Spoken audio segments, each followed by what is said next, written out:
back to the LEC after XL scored their win, and I have none other than Miky here with me to talk about this game, but more overall himself because he joined XL this week. Miky, thank you so much for joining me. Congrats on picking up this win with XL. Thank you.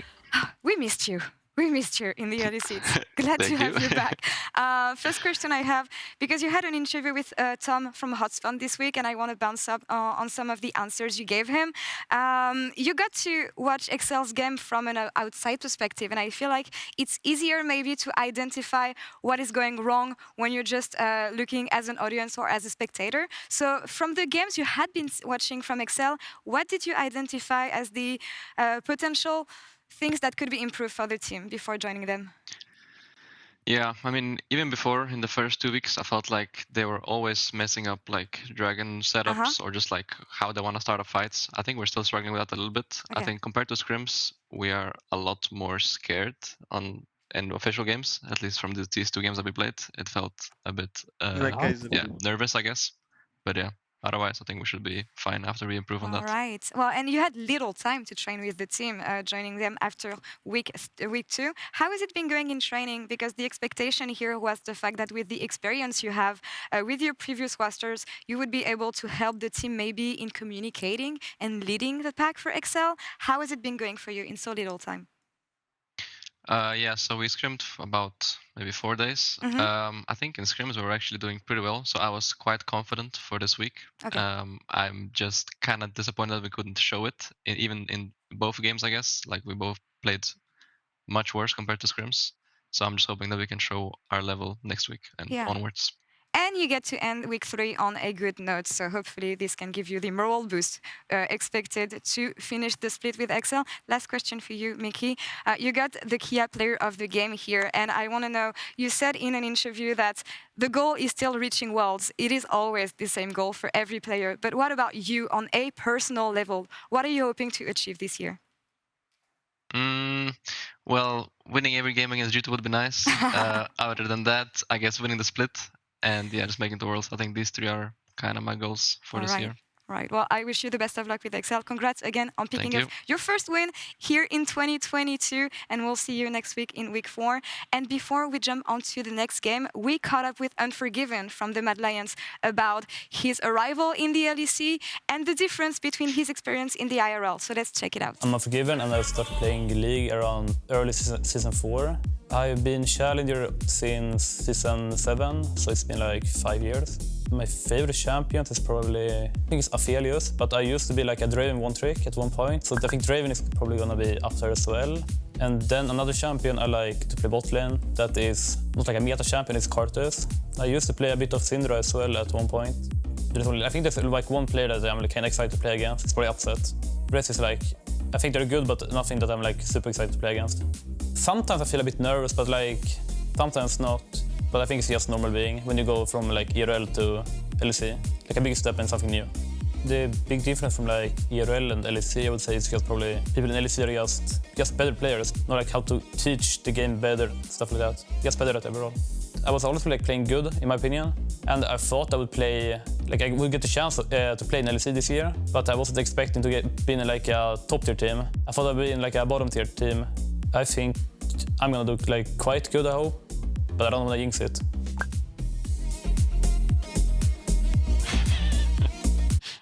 What a fantastic little interview. What awesome music to get the bopping going. I mean, Unforgiven has been one of the biggest surprises in 2022. Yep. He's rising up as potentially the main candidate for Rookie of the Season. I want to throw some numbers at you very quickly. In terms of damage per minute, he's first. In terms of damage percentage, he's first. In terms of goal difference at 14, Dagda, can you guess?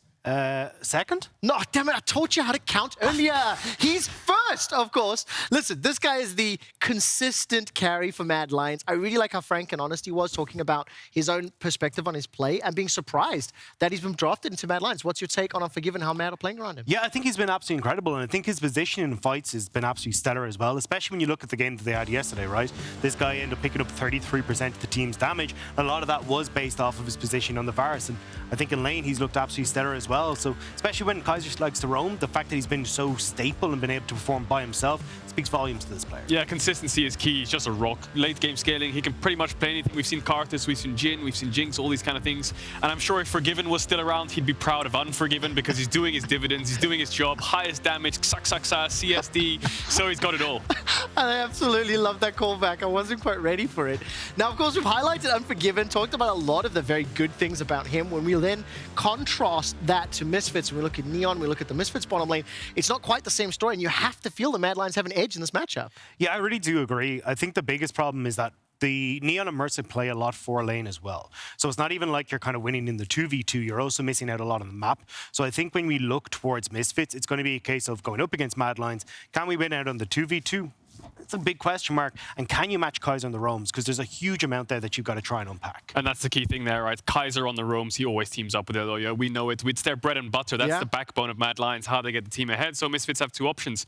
Do we try to find a way to match that, or do we find a way to abuse the lane to get themselves so far ahead in the 2v2 that it will merit the disadvantage that they find across the map? And I think the jungle matchup is just so interesting. When you've got Shlatan up against Elyoya, you know, Shlatan's been hovering around the ERLs for so long, and he was destined to come into the LEC. On Misfits Academy, now on their main team, you've got Elyoya, who came in as the rookie of the split last year, who no one really expected to perform as well as he did, and now is one of the best junglers in the league, and Shlatan's looking to kind of replicate that. And I think it's really interesting to see the 2 different ideas that these 2 junglers play with, right? When you look towards Elyoya, it's, hey, I'm going to play around bot side, unlock Kaiser, and then we can go around as the Bash Bros and start looking for everything that we want around the map.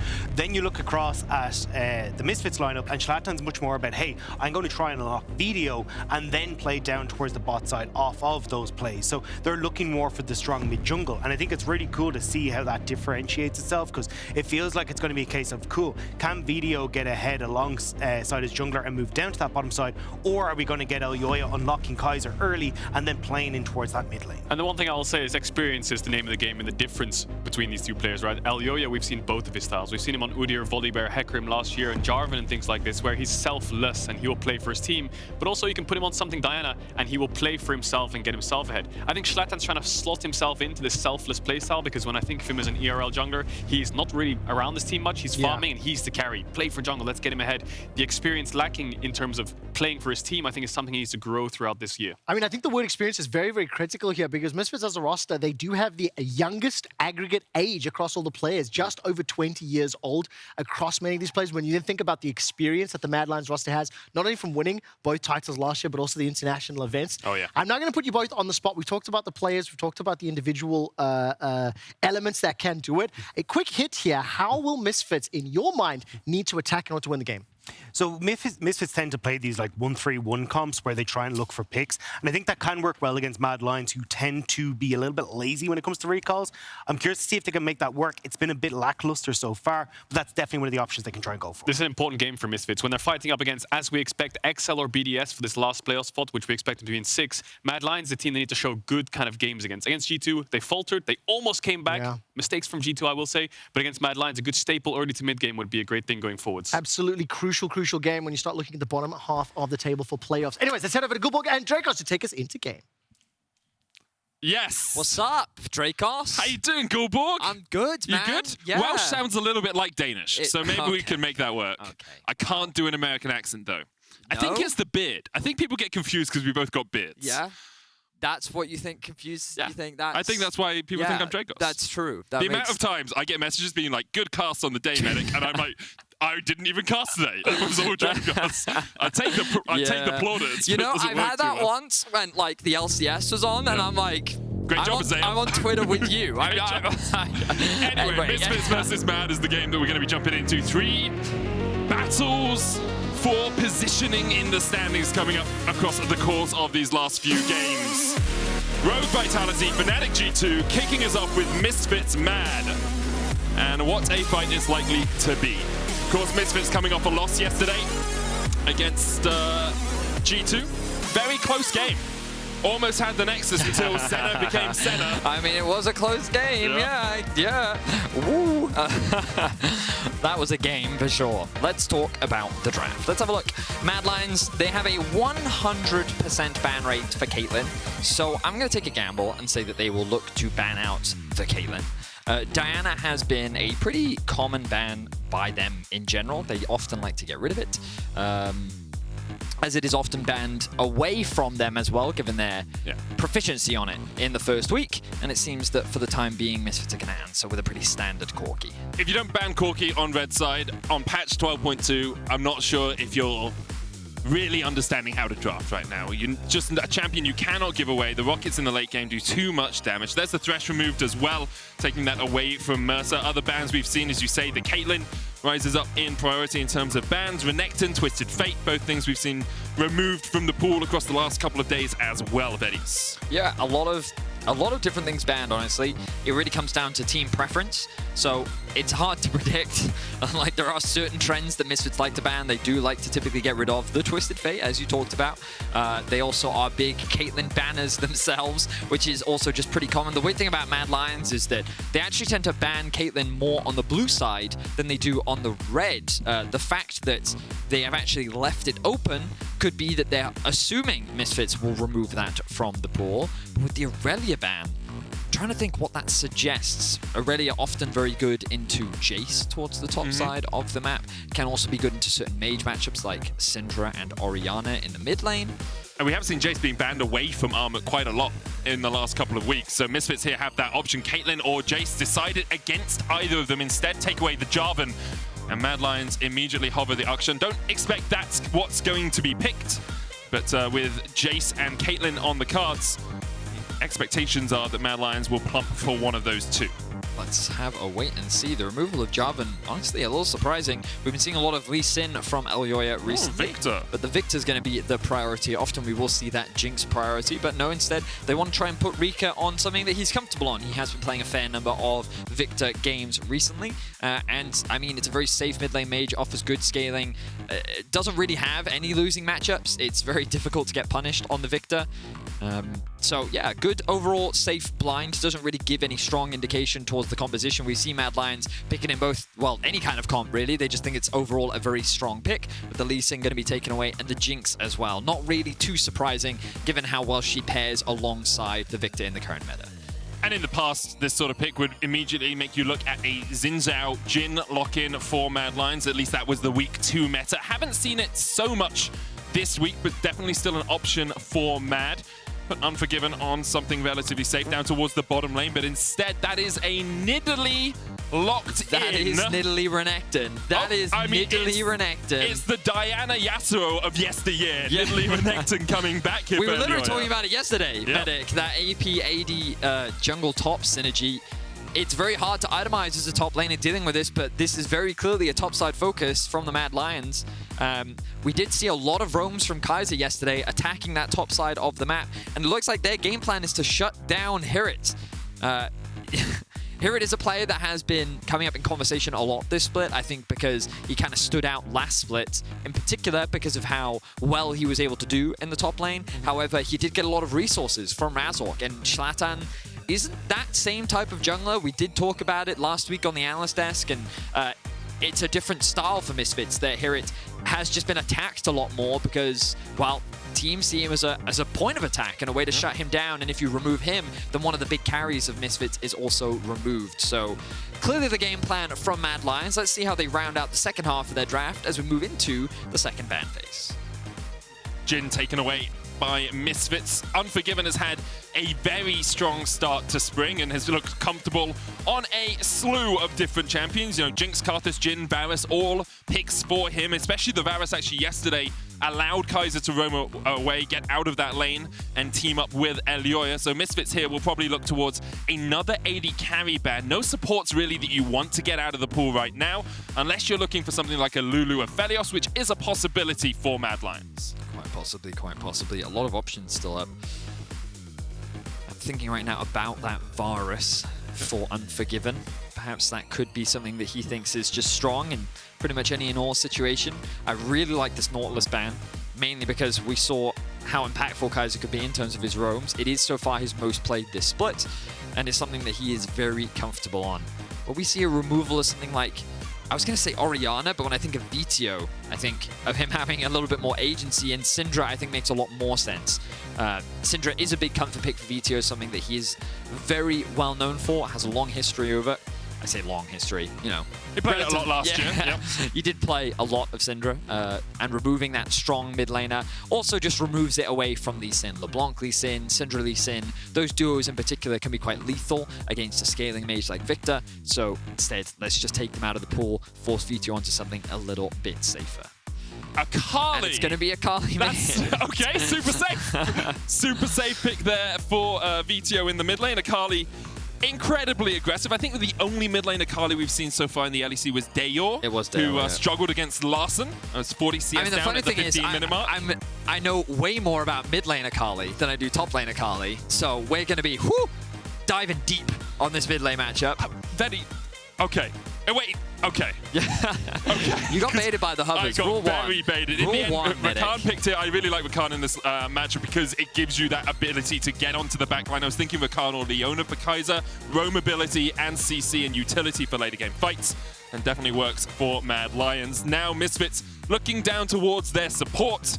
A few different options. Mersa has tended towards Yuumi when she's been available. I think it's Leona. It's like, I would think Alistair Leona, and Mersa has a tendency to go towards Leona, and looks like that's exactly what he's going to do. So, yeah, the engage comes out from the bot lane for both sides, but seeing a return to Nidalee, I feel like I did see a Nidalee over in the LCK, but I can't for the life of me remember which game it was. So I know that Nidalee, this season, I should say, is not that novel to pro play, but definitely novel here in Europe. Very difficult jungler to be able to take advantage of. Very reliant on, well, playing around that Renekton lane is very much what we expect. Expect Kaiser to be getting out of that lane and trying to attack HiRit towards the top side of the map. Misfits, they've put themselves in a bit of a weird situation where they kind of have to force plays through the bot side of the map. They may very well be able to gank that Renekton, but the only real setup that you have is that Leona, so maybe we will see Mersa getting out of this lane, looking to try and match Kaiser elsewhere on the map, but Akali is very weak in the early game. Gwen is also that more scaling pick, so while I do think Misfits have strong scaling elements, this early game is something that they're going to have to very carefully navigate, because Mad Lions is going to look to bulldoze through them. And Mad Lions in week 1 were the best early game team in the league. Fell to the wayside a little bit in week 2, but week 3 they have come back kicking. Misfits will have to work a way around the early game, find avenues to be safe. Otherwise, Mad Lions are able to storm away to a very strong early lead. Misfits versus Mad to kick off game 3 of the LEC.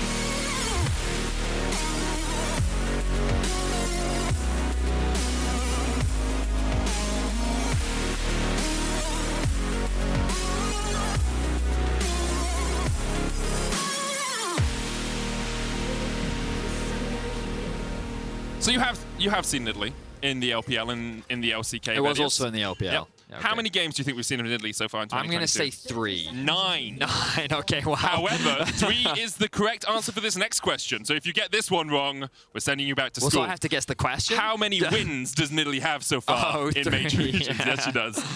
Only a 33% win rate so far. Has won half of all the games she's played against the Lee Sin. Mercer's going to have to flash away. Pushed a little bit too far forward there on his lonesome. Hang on. I'm going to press a YouTube rewind on that one real quick. She's won half the games that she played against, so that's 1.5. No, because she's played 4 games against Lee Sin, and she's won 2 of them. Oh, okay. Yeah. Right. That's hot. I incorrectly assumed that of the 3 wins, she had won half of them against the Lee Sin. No, she's won half the games she's played against the Lee Sin. Understood. You have to read the full question. No, it's got me every time in Score Medic, every time. Same. So I wanted to take a quick look at some of the runes to see anything crazy. You're obviously a Rakan one trick, like I'm a Akali one trick now. What do you think of the Guardian over something like a Glacial Augment? I think Guardian is actually just the safer rune for laning, especially against a Leona Jinx. You know that you're going to be CC'd quite a lot if you ever get caught out. So Guardian gives you that little bit of extra shielding. The thing with Glacial Augment is it can work, but it doesn't give you any protection. The 15% damage reduction actually only applies to your teammates. It doesn't apply to you. So if as Rakan, you're ever caught out, you're just going to get burst down. Guardian gives you a bit more safety, makes it a bit easier for you to lane. So there you go, everyone at home. Tips from a Diamond 1 Rakan main. Diamond 2 at the moment. 70% win rate, if I recall. Higher than your Leona. Actually. Oh, a 69. Very nice. Very nice. A bit of engage in the bot lane. There's the Guardian. You see Unforgiven doesn't take too much damage. Neon flashing away from the knock-up. Unforgiven low here. Cleanses away the Ignite. Neon still ticking. Doesn't have heal. Unforgiven will go down first. Neon gets excited, runs away. Kaiser looks for the chase. One more flash. The auto. It's just not enough range. Buff it, Riot. That's what Rakan needs. More range on his auto attacks. Kaiser would be thanking you right now, but a great play there from Misfits in the bottom lane. So, really good awareness from Neon, not only to dodge the knockup from Kaiser, but to recognize that I have an attack speed steroid on my Q, and Varus only gets that attack speed steroid when he gets the kill. So keep your eyes on Neon in this little exchange, because what he's going to do is he's going to dodge the knockup here and then immediately commit onto Unforgiven. And even though both are ignited, even though Unforgiven cleanses that, Neon just hits more often than Unforgiven does, thanks to that small attack speed boost that he is getting in the early game. So, of course, the Hail of Blades versus the lethal tempo as well. Just really smart awareness from Neon to know that he can make that commitment and actually come out on top. So a very small advantage gained for the Misfits 2v2 very early on in the game. Yeah, really strong play by them. You can see Neon's gone back, has a Doran's longsword refillable now. It's going to put him in a really good position in the lane. However, no summoners for the side of Misfits in that bottom lane. Hex Flash available. Unforgiven still has a flash of his own. So if we do see the junglers, like Elyoya, working their way down towards this bottom side of the map, Misfits have to be a bit careful. Something that we'll have to keep track of is, for the time being, both junglers pathing away from each other. Notice that Elyoya has already secured that bot Scuttle Crab. Shlatan is now doing the same. Both should be about even on camps. So the junglers, nothing too crazy. Did want to quickly draw attention to the mid lane, mainly because we wanted to talk about runes initially, but this first strike on Reeker is really smart. Just because into many melee matchups for Viktor, you get so much value out of it. The thing that always catches me off guard is that basically once you proc it, you kind of want to do as much damage as possible because that's how you generate more gold. And Viktor, not only does he get the shield from his Q, but it's actually just so easy to proc it with the harass from your E.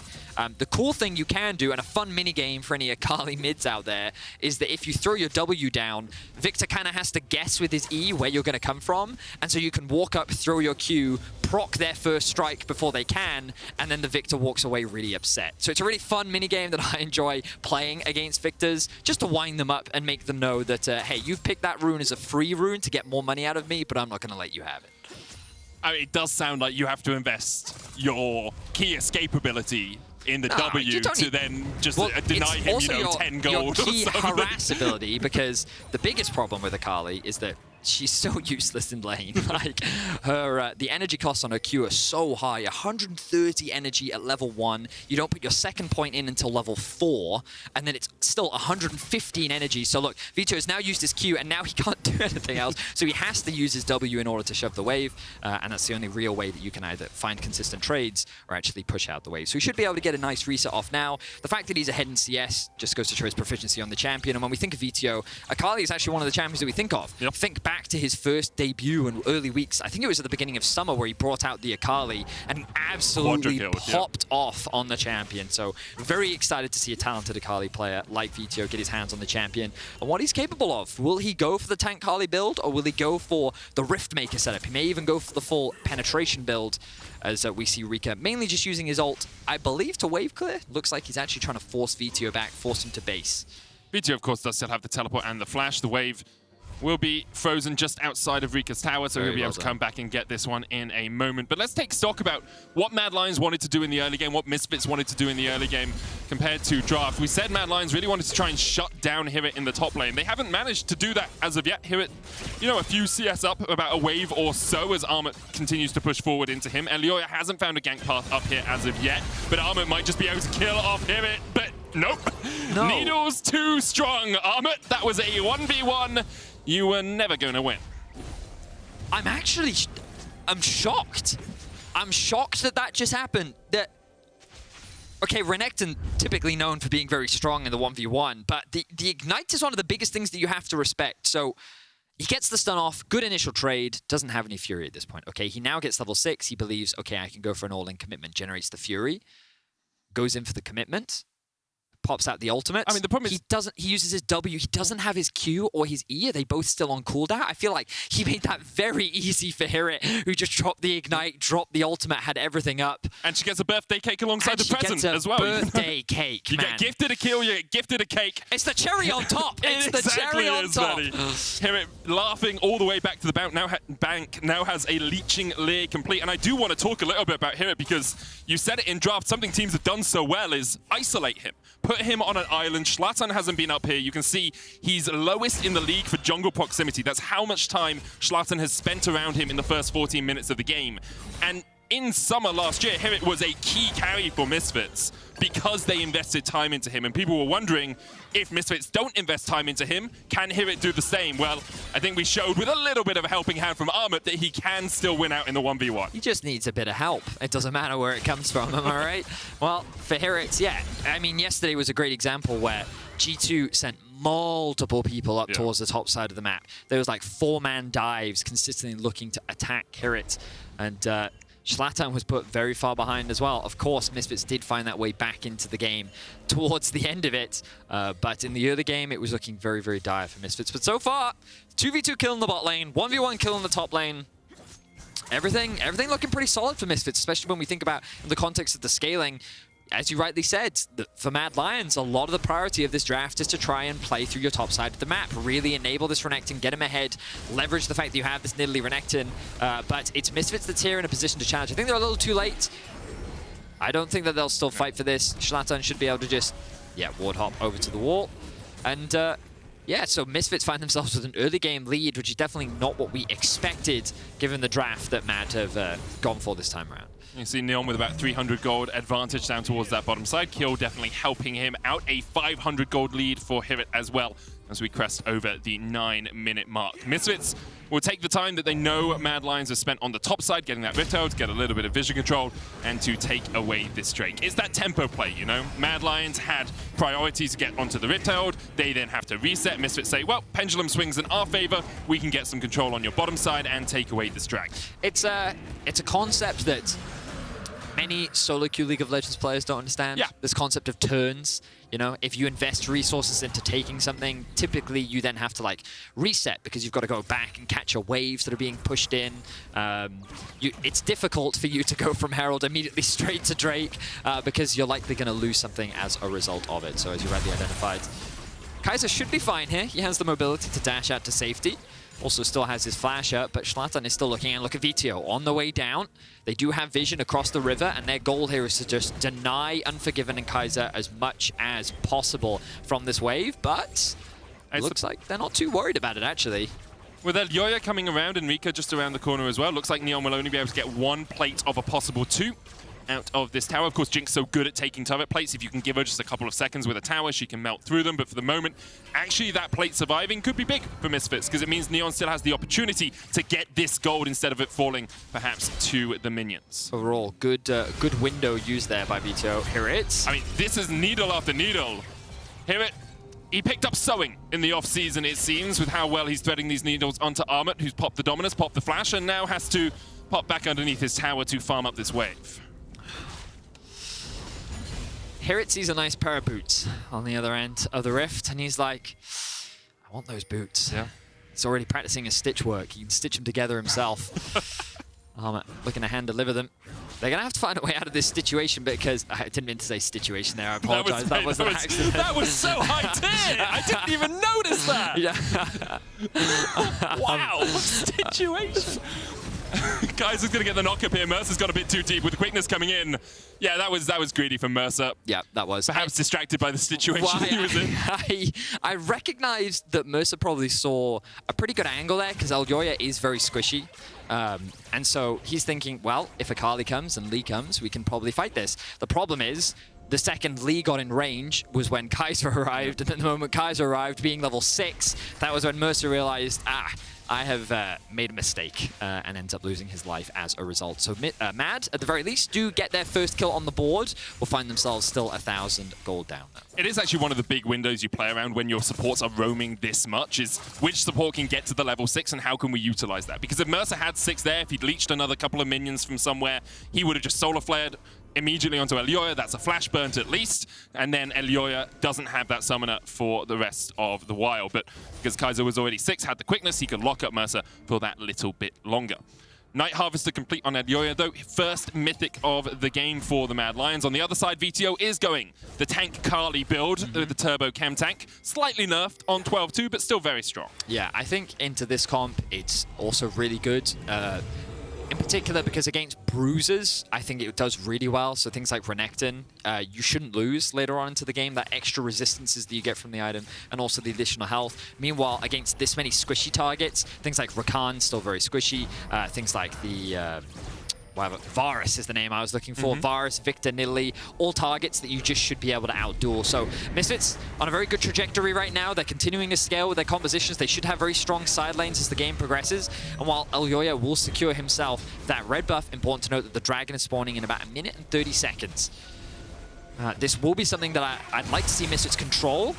Engage here from Kaiser, very deep. Dragon's Rage kickback, he's going to battle dance, but he's just locked out by Neon. Super Mega Death Rocket does exactly that. Elyoya forced under the tower. Vetheo will get a charge in. Elyoya will get the gold for those plates, but no one else will. You see that fat 320 over his head as he collects his own pocket of gold, and Misfits able to find another kill once again. I wonder, Neon should have Kraken on this back, or Gale Force if that's where he's going. 1.6k with all the plates he's picked up. He gets his first mythic as well, and perfectly timed for this Hextech Drake. Yep, perfectly timed. Like, Misfits just keep finding these picks onto Mad. Surprisingly, that we have not seen much of an early game from the Mad Lions. Yep. We will see, finally, some engagement in the top. HiRit doesn't have flash, but he does have a blast cone. Kaiser's going to pop it. Smart play from the support there, but HiRit's just winning! Snip, snip, mother flippers! HiRit is very willing to take that fight. Reeker coming up, though. Kaiser's going to flash forward, battle dance his way in, and Reeker will secure the kill. Wow, very nicely done there from HiRit. He buys so much time, forces 3 members to commit up towards the top side of the map. The question is, what can Misfits really get off the back of that? You'll notice that Neon is able to push in the bot wave. He may even be able to take down this tower and set them up nicely for the Drake, but with the numbers down, maybe much harder for Misfits to actually contest his objective. Shlatan's going to realize his red buff has been stolen. Good awareness by Elyoya there. And Mad now using the numbers advantage that they have to just threaten the enemy jungle, steal as much as they can. HiRit doesn't have TP when he's up, but the engage comes out. 3v2 so far. Vetheo on the flank. Solar Flare misses. Super Mega Death Rocket will not find its mark, but already Kaiser's down. Reeker getting chased out as well, and Vetheo is hungry for blood. Elyoya is going to jump forward. Vetheo executes them both. It's a double for Shlatan. 1 for Vetheo. Armut joins the fray, but immediately dashes away. Very nicely done from Misfits, and that was just Mad overstaying their welcome. They wanted to continue contesting and pressuring Misfits' side of the jungle, knowing that, well, Vetheo was back in base and HiRit was dead. What they didn't respect was Veteo's TP, the ability for him to create that flank, because the Unleashed teleport has now arrived, allowing him to TP to the ward and set up that flank. Mersa and Shlatan are working very well together, something we questioned in draft. Would they actually be unlocked on the map? Could they make these early game plays? And they are doing a great job so far. Kaiser puts the ward down here. Looking where Unforgiven is, he's quite close and has the Chain of Corruption. The quickness available for Kaiser as well. Shlatan should be able to smite this. Just secures the Rift Tower before Kaiser can dash in. Flash, Chain of Corruption. Shlatan the target. HiRit will just run away from this one. The shutdown goes over to Elyoya. So it ends up being a kill in exchange for, remember, a Drake plus a Herald plus all the other kills that Misfits were able to get earlier. So overall, a massive win. I think Misfits also got that bot tier 1. Forgot to mention that, but like Misfits doing a great job so far in this early game. The question is, can they keep this momentum up? We know that they're going to scale well in terms of their side lane control, but can they play through those side lanes? Can they continue to extend this advantage? And ideally, I'd like to see them use this Herald mids to just break down that tower, make it a little harder for Reeker to leverage his wave clear with the Viktor. But they also could just keep it on side. They could just open up those side lanes, make it easier for both the Akali and the Gwen to just push in those side waves, collapse into mid, know that you have that tempo advantage, and then use your numbers to try and siege. Because I would argue that Misfits' biggest problem with their comp is that sieging power. You have a lot of melee champions. You only really have Jinx that can be leveraged to take those towers, which, of course, she is still very good at taking towers, but when you have this many melees, it can be difficult sometimes to approach the tower. So instead, they're going to look to attack the sides. Shlatan doesn't put down the Rift Tower yet. Armut pops the Dominus. They can just wait this one out. Armut will try and clear out the way. There's the Rift Toad going down now, and Armut goes in with the Call of the Meat. Vetheo lands the Shuriken. Armut kicked back. Armut stunned up. Armut's still alive, though, underneath the tower. It will now die. Super Mega Death Rocket finds its mark, and HiRit takes the kill. 1-for-1 trade so far as Vetheo continues to rampage forward. Another Shuriken lands, and Vetheo once again helps another player get a double kill. Neon, though, jumping forward with Gale Force. Unforgiven just shuts him out, shuts him down. Shlatan will answer a 1-for-1 trade on the bottom side of the fight. Unforgiving doing what he can to try and get something back as his team is falling apart around him. Misfits, they secure themselves another tower on the side lane. They get themselves 3 kills overall. And I love this aggression from Misfits. They know they're in a power position right now. They want to keep pushing it, and have a look at this. They know that, look, they've brought Mersa up here as well. They have the Jinx keep pushing in mids. They wait. They utilize Vetheo. Well, Mersa takes the initial tower aggro. He's going to be stunned up underneath, and it's good awareness from Armut to be able to get that kill, but he ends up trading his life for Mersa's. Then they can engage. Vetheo uses the chem tanks active to apply the slow onto Rakan to then guarantee the E landing in order to get that execute. And then the Gale Force in from Neon. Unforgiven stands like the Giga Chad that he is. He doesn't run into the trap. He just takes the one-on-one duel, knows he's going to die, but makes sure that he takes Neon down with him, gets a bit of vengeance for what happened in the laning phase. And still, just about a 2,000 gold lead for Misfits. It is a sizable advantage for them to have, but it's kept steady across the last 4-5 minutes or so. It's actually shrinking ever so slightly, but 2 dragons to the good. Rift Toad used up towards that top lane already, with a dragon coming up in a minute and a half. Cloud Drake, obviously, we often talk about it as perhaps not the most impactful, but will definitely still help you out with an Akali, with a Gwen. When we get into these team fights, their ability to get onto the backline is so helped by having all of that extra movement speed that the Cloud Soul can provide. Yeah, in particular Akali and Gwen. You make a really great point there. Like, ulting and then getting that bonus movement speed, it's feels lethal. So good. It's really, really lethal and can be really difficult to avoid. So I think Misfits actually not that upset about a Cloud Soul for sure. Of course, if Mad can get it, Renekton would love a Cloud Soul. So would Rakan, Vedius. Please stop kiting me, would please. Oh yeah, of course, that synergizes perfectly with his ultimate, right? That makes a lot of sense. So, you know, Cloud Soul gets a bad rep, man, but I think it's pretty good. I think the thing about Souls is that they've kind of originally, when they were a thing, oh, hang on, fight. Solar Flare, Kaiser pops the quickness, kick back into Mersa, and Kaiser's just stun locked, tries to dash away, but cannot escape.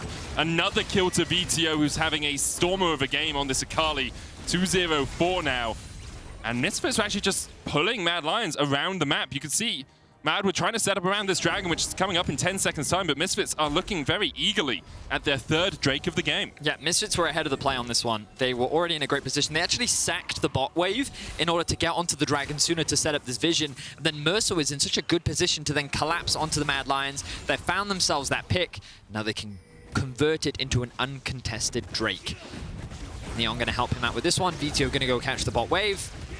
And everything looking great for Misfits. In a very strong position so far. I do want to talk a little bit about Kaiser's Rakan itemization choices here. Not something you too commonly see.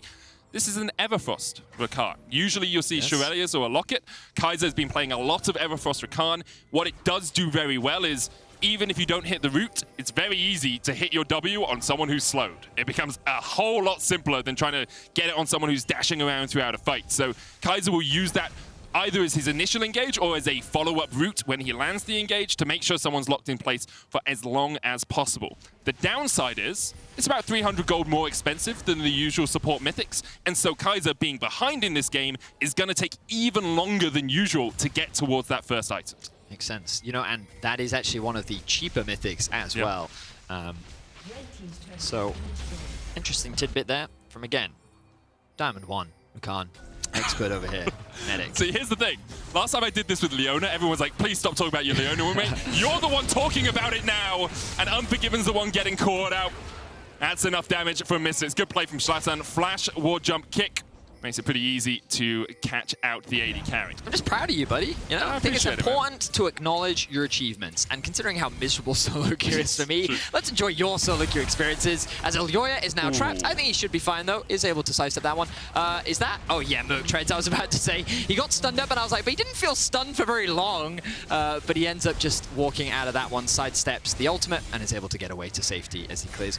Observers, could we have a quick look at the gold? Because I feel like that the gold difference is deceptive, because you can see that both mid laners are actually very even in gold. The AD carries is where you're seeing a lot of the discrepancy, and the top lane as well. So huge props to Reeker actually for being able to stay even with the Akali, considering Akali has 2 kills and has been involved in 6 of the 11 from Misfits, but he's actually ahead in terms of resources. So good job him, as now HiRit is in some danger. He's going to get charmed up there with the quickness handle path coming down. HiRit's who's in danger? Sorry. Try and turn it around in the 1v3. HiRit's able to force him away. Misfits immediately, a decisive call here, immediately say, we want the Baron. We know that Mad Lions don't have vision around it. Pings are coming down, but who on earth's going to check? Fast side alteration will come out. TP's used by both Misfits and Mad. Armut's going to look for a flank position. Reeker coming in as well with a TP of his own. He went to mid. There's a pincer movement here for the Mad Lions, but their pride on the line. They cannot get into the Baron pit, and it's taken by Misfits. Reeker now caught out down towards the bottom side, and Mersa just able to survive. Kaiser will take him in the end. Reeker down. Mersa still surviving. Shlatan's going to chase him off towards the bottom. Unforgiven forced out. Vetheo dashing in. 3 quick kills over to Misfits, and Mad Lions just do not have an answer. Misfits are just dominating in this game from start to finish. It has just been the Misfits show. They have been outplaying Mad in the laning phase. They've been outplaying them on the map, and they have been outplaying them in the team fights. This is a massive game for Misfits. As we are looking to close out week 3, they'll tie the score in the standings alongside Mad Lions as they secure and go for another fight. Armut once again stepping forward onto HiRit, but this hasn't worked out too well for you in the past. And the healing is absurd. Elyoya pops the stopwatch. Neon waiting for a second is charmed up with the quickness. Shlatan on his way as well. Neon dashing away from the pounce. Elyoya dashes back towards his inhibitor. Shlatan joins for a single Q, doesn't hit it, doesn't feel the call. And Misfits will retreat after just taking the inhibitor tower. Wow. It has definitely been a bit of a top gap this game. HiRit really has stood out on this Gwen. Let's have a look back at this. So Reeker's in a bit of an awkward position here, gets engaged. Vetheo isn't quite able to land the E, but it doesn't really matter because the rest of the team immediately follows up. You have a bit of supportal combat off on the side, and then Vetheo, leveraging his huge mobility, is able to get the chase down onto Unforgiven, who can't really escape from the Akali, along with Kaiser losing his life in a little skirmish that was happening on the left of our screen. So Misfits just, as we mentioned, from start to finish, just pure domination against the Mad Lions. And now Mad Lions are staring down another minute of Baron. 40 seconds until Cloud Soul is an option for Misfits. 5,000 gold this Baron power play so far. 8,000 gold the lead for Misfits. And Mad are an item behind in basically every role. Mid lane, there's a Medjai's with 10 stacks for Vetheo. Bot lane, Neon has Rapid Fire Cannon and Infinity Edge to only the Wit's End alongside the Mythics for the AD carries. Kaiser just finished his Mythic 25 minutes into the game. Everfrost can do a lot of work on Rakan, but to pull you out of this hole, you need a whole lot of rope if you are Mad Lions. They're going to need to find a Mad Lions miracle. They've done it before. Can they do it again? Right now, it is not looking great. Misfits playing on 2 lanes for the time being. Akali pushing in mid. Misfits, they want to leverage their Baron. They know that they can keep the waves pushed, and then on the way out, they can actually go for the Drake. Mersa forced a flash there. As Mad, they're looking for something. Minions should do enough work here for Misfits. Here it dashes back in with the skip and slash and snips down the inhibitor. Misfits now have a pincer movement of their own, but the wave culled, cleared out by Unforgiven. Misfits will want to keep this mid-wave walking into the base. They want to try and split Mad up as much as possible, then they can leverage Neon's range to siege. But it all comes back to what we were talking about earlier. Misfits comp is not that great at sieging. They are very reliant on Neon, or by playing through multiple lanes and trying to find a pick, which means that what they wanted to do is use their Baron as much as possible. Shlatan is not here, Vedi. Shlatan is nowhere near this. Elyoya could quite easily steal this, but Shlatan might just look for the kick on Reeker. Straight into the waiting arms of Vetheo. They wait it out, they get the kill, they get the dragon as well. Mad Lions didn't have the vision to steal away the soul. Misfits get a kill and the dragon to boot. Hard to blame Reeker for that one. Why would Shlatan be on Wolves and not on Drake? Unforgiven's going to throw the ult. It is going to go wide, but yeah, good ward here. Reeker definitely got caught off guard as Misfits secured themselves the Cloud Soul, and they're looking to secure themselves the game. They will likely have to wait for the next Baron to spawn to really close this one out. We've already talked a lot about their ability to siege, but with this inhibitor broken in the mid lane, they can now play through top and through bot. They'll have both TPs available. HiRit is level 16. So Misfits, they have a lot of options, they have a lot of time, and really they just need to be patient because they don't want to throw. It's going to be very difficult for them to throw this, but I've seen things happen before. I watched Misfits G2 yesterday, Betty, so I know how close. I've also seen Mad in 10k gold deficits before as well. Yep. So I will not count them out until the game is over, but Misfits, what can I say? A great game overall from them. I mean, it does stem from the individual advantages that they built. HiRit and the bot lane really stepping up, and props to Mersa, the young rookie coming in for the Misfit squad, replacing Vanda as an ultimate comes through. Oh, Reeker, he had flash, he could have got away, he uses it just way too late. Shlatan charmed up, but Kaiser next on the chopping block. Double kill for Vetheo. Elyoya pops a stopwatch, but soon he will be the one going pop, forced underneath his inhibitor tower. Instead, Shlatan decides to focus on Unforgiven, forces him back to the fountain, and Armut and Elyoya, two vestiges of Mad Lions run in 2021. The last two standing here against the Misfits. Look for the stun on Neon, even underneath the tower. He cannot die. Veteo's godlike. Misfits exactly the same. They get the ace, and the Nexus will follow shortly after. A dominant win by the Rabbits. Impressive win by Misfits. They have had a tendency recently to go for more scaling comps, and I think that makes sense in the current meta, but this was less of a teamfight comp, a lot more about playing through your sides, and then, well, they just got kills everywhere. Yeah. They just punished the mistakes from Mad. In the mid game, they played around the dragons extremely well. They found multiple picks, and I don't think we ever really saw a full 5v5 teamfight. I think it was just constantly like 2v2s, 2v3s, just someone dying before a fight really kicks off, and that really suited Misfits comp perfectly, which allowed them to get the soul, allowed them to get the Baron, allowed them to get everything, really. So a very impressive game, very well executed game from Misfits, and he's hoping they can continue that performance moving through the split. Definitely. Your key player of the game votes at LEC on Twitter, HiRit, Shlatan, Vetheo. I will say, all credit to Shlatan. He found a few key picks in the mid to late game, just constantly getting behind people, getting them kicked into the team. Unforgiven was caught, Reeker was caught a couple of times. Made it very difficult for Mad Lions to ever get any farm in any of their lanes. Now, before we hear from Laure and the victorious Neon, Fnatic's Wonder sat down with us to give his take on the G2 versus Fnatic rivalry before their match of the week later tonight.